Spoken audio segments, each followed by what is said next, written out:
आपको लगता है कि इन सारी स्लोगन्स की वजह से महाराष्ट्र के डीएनए को नहीं, उनका जो स्लोगन, मेन जो स्लोगन है,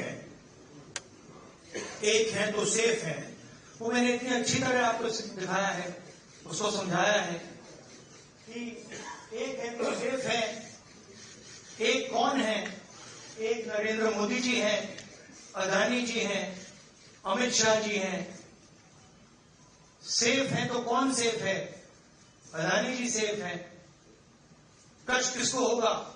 धारावी की जनता को होगा। नुकसान किसका होगा? धारावी की जनता को होगा।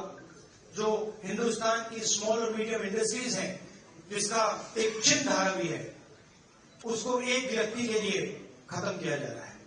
तो लड़ाई यही है। नारा उन्होंने दिया, हमने आपको समझा दिया। इस इलेक्शन का नारा मोदी जी ने दिया है, बिल्कुल सही नारा है। एक है तो सेफ है। सवाल है सेफ कौन है, सेफ किसका है, एक कौन है, ये सवाल है। दीपक भदू से लोकमत। राहुल जी, आज मार्केट में किसानों को सोयाबीन का 4,000 रुपया करीबन रेट मिल रहा है। एमएसपी है 4,830 रुपए। तो आपने कहा है कि हम लोग 7,000 रुपए देंगे अगर सत्ता पे आएंगे तो, और प्लस बोनस। तो 4,000 और 7,000 प्लस बोनस, ये जो डिफरेंस है वो कहां से कांग्रेस कॉम्पेंसेट करेगी? ये हमने सारे कैलकुलेशंस कर रखे हैं, हमारा एक्सपीरियंस है, हमने ऐसी ही पॉलिसी छत्तीसगढ़ में चलाई है। तो financially there is no problem, this is easily feasible, we have done all the calculation. Study किया है हमने। अगर आप डिटेल चाहते हैं तो हमारी टीम से हम आपको पूरा फाइनेंशियल डिटेल्स, ये जो हमारी कमिटमेंट्स हैं, इसका पूरा फाइनेंशियल डिटेल हम आपको दे देंगे, कोई प्रॉब्लम नहीं। रंजीत सिंह, एएनआई। अभी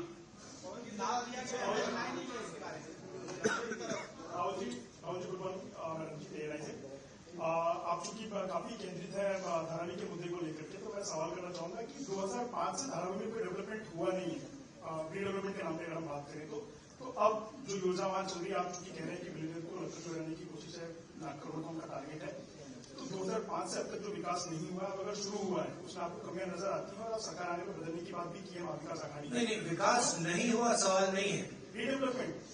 हाँ, रीडेवलपमेंट। हाँ, तो उसके लिए अगर सरकार आपकी आती है योजना बंद होगी तो वो पुनर्विकास और लंबा नहीं किया जाएगा, 3 साल या 5 साल कम से कम लगेंगे, फिर एक बार शुरू होके और देखिए, हमारी पोजीशन बिल्कुल क्लियर है।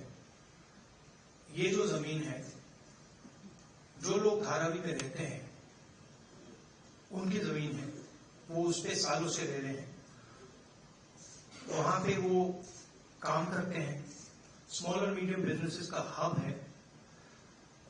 धारावी को कन्वर्ट करने में दूसरे भी इश्यूज हैं। मैंग्रोव्स की जो जमीन है वो छीनी जा रही है, यहाँ पे बाढ़ आती है, ज्यादा आएगी, लोगों को नुकसान होगा, और पूरा का पूरा काम एक व्यक्ति की मदद करने के लिए। That is our objection. Our objection is that it is unfair, it is being done, the entire political machinery is being twisted to help one person. We are not convinced about how the tendering process was worked out, and we are absolutely convinced that this is theft of Dharavi land, and it is being handed over to one person. इसी व्यक्ति को देश के airports दिए जा रहे हैं, इसी व्यक्ति को डिफेंस की पूरी मैन्युफैक्चरिंग की इंडस्ट्री दी जा रही है, इसी व्यक्ति को पोर्ट्स दिए जा रहे हैं, इसी व्यक्ति को धारावी दिया जा रहा है, इसी को मुंबई का एयरपोर्ट दिया जा रहा है। और मैंने यहां पे आपको क्लियरली दिखाया है कि पुराना रिश्ता है प्रधानमंत्री का। तो ये अदानी जी अपने आप नहीं कर सकते। Without clear support of the prime minister of India, Dharavi cannot be taken away from the people of India. तो ये हो रहा है, और ये चुनाव का मुद्दा है, बैकग्राउंड में है, फोरग्राउंड में है। यही मुद्दा है कि महाराष्ट्र का जो धन है वो महाराष्ट्र की जनता को मिलेगा, महाराष्ट्र के लोगों को मिलेगा, या फिर एक व्यक्ति को मिलेगा। और मैंने यहां प्रोजेक्ट्स के बारे में बोला है, मेरे पास लिस्ट है। जो प्रोजेक्ट्स महाराष्ट्र के थे, जो आपसे छीनकर, महाराष्ट्र के युवाओं से छीनकर दूसरे स्टेटों में गए। मैं लिस्ट पढ़ना चाहूंगा और टोटल इसकी जो वैल्यू है, महाराष्ट्र के युवाओं को मालूम होना चाहिए कि आपकी सरकार क्या कर रही है। वेदांता का फॉक्सकॉन सेमीकंडक्टर प्लांट जो था, 1 लाख युवाओं को महाराष्ट्र में रोजगार मिलता। 1.5 लाख करोड़ रुपए की इंडस्ट्री का प्रोजेक्ट था, ये आपसे छीन लिया गया है। टाटा एयरक्राफ्ट प्रोजेक्ट, 6,000 युवाओं को हाईली टेक्निकल रोजगार मिलता। 1.8 लाख करोड़ रुपए का प्रोजेक्ट है, ये आपके हाथों से छीन लिया गया है। IPhone manufacturing plant, 75,000 jobs Maharashtra के युवाओं को मिलते। 2 लाख करोड़ रुपए का प्रोजेक्ट था, ये आपके हाथ से छीन लिया गया है। International financial service centre, 2 lakh युवाओं को रोजगार मिलता। 1.63 लाख करोड़ का प्रोजेक्ट है, ये आपके हाथ से छीन लिया गया है। गेल पेट्रोकेमिकल प्रोजेक्ट, 7,000 करोड़ का प्रोजेक्ट है, 20,600 युवाओं को रोजगार मिलता, ये आपसे छीन लिया गया है। भट्ट ड्रग पार्क, 80,000 युवाओं को रोजगार मिलता, 3,000 करोड़ का प्रोजेक्ट है। सेमीकंडक्टर प्लांट्स, 90,000 करोड़ के प्रोजेक्ट हैं, 3 लाख युवाओं को रोजगार मिलता। टोटल 5 लाख युवाओं के जो जॉब्स हैं वो आपसे छीने गए। महाराष्ट्र के युवाओं, आप इस बात को समझिए, धारावी की जमीन छीनी जा रही है। मोदी जी सामने बोल रहे हैं, एक हैं तो सेफ हैं, अदानी जी को दी जा रही है। 7 लाख करोड़ रुपए के प्रोजेक्ट आपसे छीने गए और 5 लाख युवाओं को रोजगार मिल सकता था, वो आपसे लिया गया और दूसरे प्रदेशों में गया है। ये रिकॉर्ड है, ये पक्की बात है, ये हवा की बात नहीं है।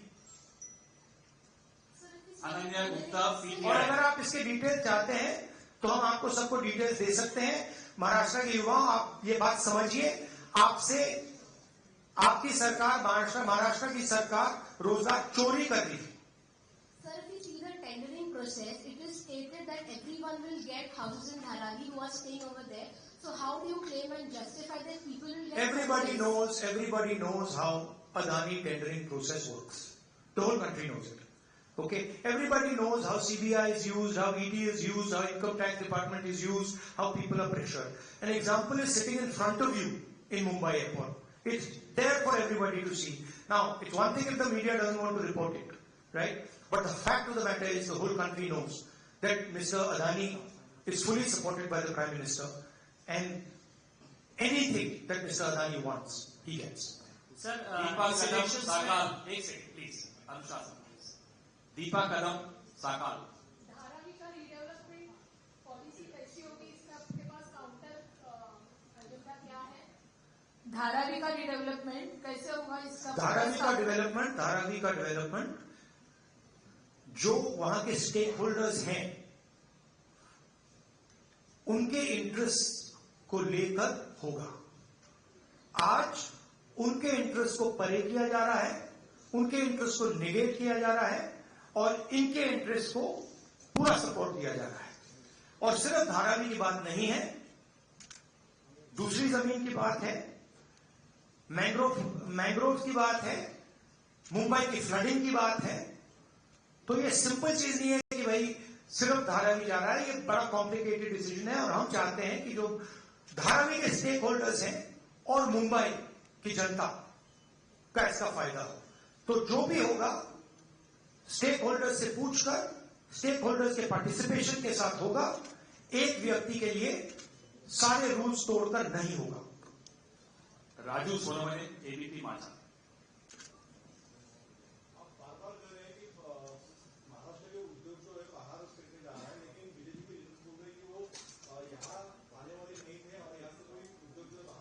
नहीं, मैंने आपको लिस्ट पढ़ के दी है। 8 प्रोजेक्ट्स मैंने आपको डिटेल करके दिए हैं, क्योंकि बीजेपी ने बात बोली है मेरे बारे में कि कौन से प्रोजेक्ट्स की बात कर रहा हूं। तो ये है प्रोजेक्ट्स, लिस्ट हैं। इन प्रोजेक्ट्स को आप देख लीजिए, आप स्टडी कर लीजिए। ये सारे के सारे महाराष्ट्र में आने थे, ये सारे के सारे गुजरात में थे। ये फैक्ट है। Last- और ये हर महाराष्ट्र के युवा को मालूम होना चाहिए